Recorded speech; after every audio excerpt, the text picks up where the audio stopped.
तो क्या रेंगोकू सही में इतना वीक था? वेल, काफ़ी लोगों का मानना है कि वो वीक था। तो आज मैं यानी कि तुम्हारा सेंसे आज इस चीज़ को डिकोड करे कि क्या रेंगोकू वीक था या ये सब बस एक अजम्पशन था। तो इसके लिए हम वीडियो को 3 पार्ट में डिवाइड करेंगे। Part 1, why people think he is week.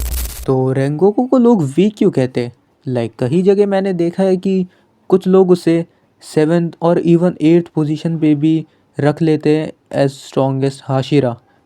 इतना नीचे 7th या 8th पोजीशन पे तुम उसे टेंगन उजुई और यहाँ तक कि मित्सुरी के भी नीचे रख रहे हो। एंड इवन कुछ लोगों का तो मैंने ये भी सुना है कि वो ये तक कह देते हैं कि क्योजिरो तो बस मस्ती मजाक में ही अकाज़ा के हाथों मारा गया। सीरियसली भाई, अगर तुम उस फाइट को अच्छे से एनालाइज करोगे तो तुम्हें साफ साफ दिखेगा कि अकाज़ा स्टार्टिंग में बहुत इंजॉय कर रहा था फाइट को। एंड रेंगोकू भी अपनी फुल स्ट्रेंथ से तो नहीं लड़ रहा था जहाँ तक मैंने ऑब्जर्व किया है। अब मैं ये नहीं कह रहा हूँ कि रेंगोकू मस्ती मजाक में लड़ रहा था अकाज़ा के साथ, ऐसा नहीं है। बट द थिंग इज़ कि रेंगोकू भी अपना 100% यूज़ नहीं कर रहा था। अगर तुम सही से फाइट को एनालाइज करो तो रेंगोकू स्टार्टिंग से ही सीरियस लड़ रहा था। बट यहाँ पे मैंने बोला है कि वो अपना 100% यूज़ नहीं कर रहा था इन स्टार्टिंग। तो तुम उस चीज़ को समझो। सीरियस होना और अपना 100% लगा देने में थोड़ा फ़र्क होता है। मैं उसी को लेके कह रहा हूँ। रेंगोकू ने अपना 100% एफर्ट लगाना चालू किया था आफ्टर फ्लेम टाइगर। उसके बाद से अगर तुम ऑब्जर्व करोगे तो उसने अपना 100% दिया था और 9th फॉर्म में तो उस पर जितनी स्ट्रेंथ बची थी सब लगा दिया था। एंड लेटर ऑन तुम्हें पता ही, जब उसने अकाज़ा को अपनी डेथ ग्रिप में फंसा लिया था तब उसकी इमेंस स्ट्रेंथ देखने को मिली थी जब उसने अकाज़ा को ओवर पावर किया था। तुम देख सकते हो कि एक इंसान एक डीमन को, वो भी अपर रैंक 3 को ओवर पावर कर रहा था एंड स्टिल तुम उसे वीक कहते हो। तो चलो, तो फिर मैं तुम लोगों के इन अजम्पशंस को क्लियर कर देता हूँ जो कि कुछ फैंस ने बना रखे हैं। सो अजम्पशन नंबर 1, रेंगोकू वीक था क्योंकि वो अकाज़ा के हाथों मारा गया। तो इसका सिंपल 1 लाइन आंसर है no, Rengoku was not weak. इसके लिए मेरे पास कुछ पॉइंट्स भी है जो मैं तुम्हें बताता हूँ कि रेंगोकू वीक नहीं था बल्कि अकाज़ा कुछ ज़्यादा ही स्ट्रॉन्ग था। सो पॉइंट नंबर 1, रेंगोकू ने जब अकाज़ा को फेस किया था वो उस टाइम ऑलरेडी फटीग हालत में था। उसने ट्रेन के 5 कंपार्टमेंट्स को प्रोटेक्ट किया था फ्रॉम एनमू। वो ऑलरेडी काफ़ी ज़्यादा थक चुका था। तुम खुद सोचो, ट्रेन के 5 कंपार्टमेंट में कितने सारे लोग थे, उनको अकेले रेंगोकू ने बचाया था। पॉइंट नंबर 2, रेंगोकू कभी अपना डीमन स्लेयर मार्क अवेकन कर ही नहीं पाया था।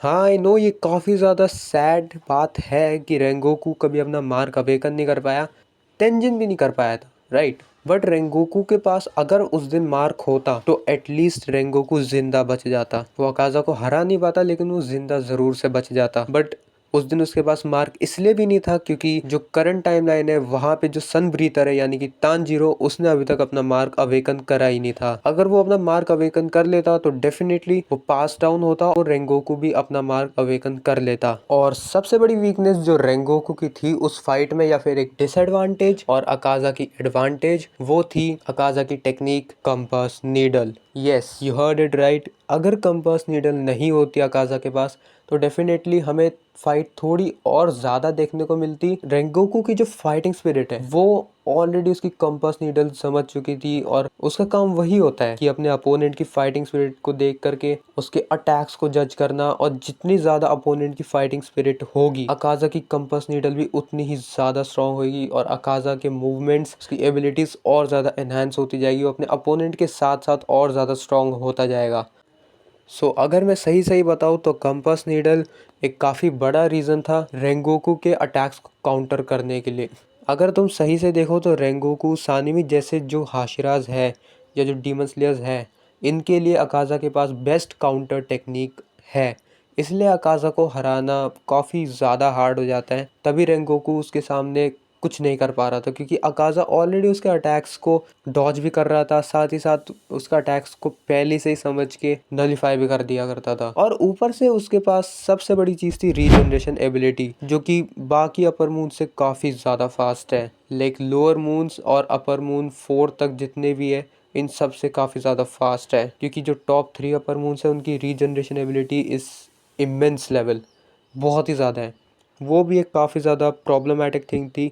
अगर तुम लोग कंपेयर करो उसे ग्यू वर्सेस अकाज़ा की फ़ाइट पे, तो ग्यू उस लेवल का डैमेज नहीं पहुंचा पाया था अकाज़ा को जितना रेंगोकू ने पहुंचाया था, अगर तुम लोग क्लियरली फ़ाइट को ऑब्जर्व करो तो। अभी हाँ, यहाँ कुछ लोग कहेंगे कि यार तू रील से एनिमे देखता है या तू मांगा नहीं पढ़ता, तो भाई दैट्स नॉट द केस। मैंने मांगा ऑलरेडी 2022 में पढ़ ली थी, मूवी ऑलरेडी मैंने देख ली है, मैंने अच्छे से ऑब्जर्व की चीज़ों को, मैंने मुगेन ट्रेन फिर से देखी, मांगा भी फिर से रीड करी। रेंगोकू काफ़ी हद तक उसे पुश कर पाया था, ग्यू इन बेस नहीं कर पाया था, बट यस, मार्क अवेकन करने के बाद ग्यू ने काफ़ी अच्छी फाइट दी थी, बट रेंगोकू मार्क अवेक कर ही नहीं पाया कभी। अब जो तीसरा पॉइंट लोग आर्ग्यू करते कि रेंगोकू वीक था, वो काफ़ी लोग नोटिस नहीं करते, बस लोग कह देते कि अकाज़ा खेल रहा था, बट खेल कैसे रहा था वो उन्हें कैसे समझ आया।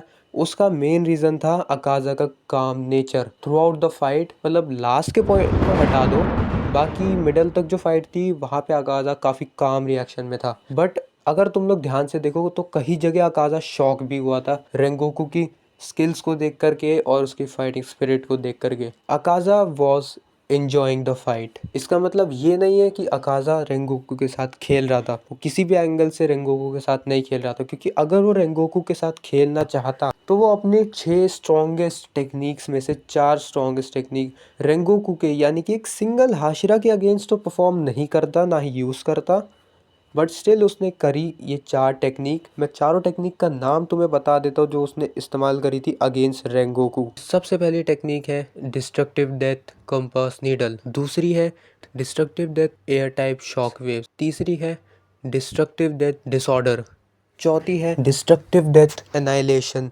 उसने अपनी टॉप 6 स्ट्रॉन्गेस्ट टेक्निक में से 4 स्ट्रॉन्गेस्ट टेक्निक सिर्फ एक अकेले हाशिरा पे इस्तेमाल कर दी थी। इससे ही तुम्हें साफ साफ पता चलता है कि वो रेंगोकू को एक वर्दी अपोनेंट मानता था। अगर तुम अभी भी इस चीज़ को विश्वास नहीं करते हो तो मैं तुम्हें कुछ मांगा पैनल्स भी दिखाऊंगा आगे अपने पार्ट 2 में, जिसमें तुम्हें साफ पता चलेगा कि रेंगोकू को अकाज़ा एक वर्दी अपोनेंट मानता था या नहीं। तो गाइस यार, अगर आप लोग पार्ट 2 देखना चाहते हो तो चैनल को सब्सक्राइब ज़रूर से कर देना और साथ में कमेंट कर देना। कमेंट करना बहुत ज़रूरी है ताकि मुझे पता चले कि आप लोग इंटरेस्टेड हो। मैं इसका पार्ट 2 ज़रूर से बनाऊंगा। वैसे तो मैं चाहता तो मैं इसी वीडियो के अंदर ही पार्ट 2 आने वाला है, उसमें जो टॉपिक है उसमें मैं 2 टॉपिक कवर करूँगा। पहला टॉपिक तो सबसे पहले यही होगा कि रेंगोकू की फीट्स और उसकी अचीवमेंट्स क्या क्या है जो कि लोग ओवरशैडो कर देते हैं जस्ट उसकी एक फ़ाइट को देख करके।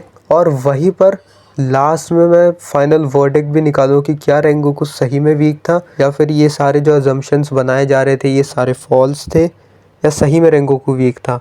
तो पार्ट 2 के लिए कमेंट कर देना और सपोर्ट दिखाओ यार। और मिलता हूँ मैं तुमसे किसी और अगली वीडियो में, तब तक के लिए あらあら、さようなら。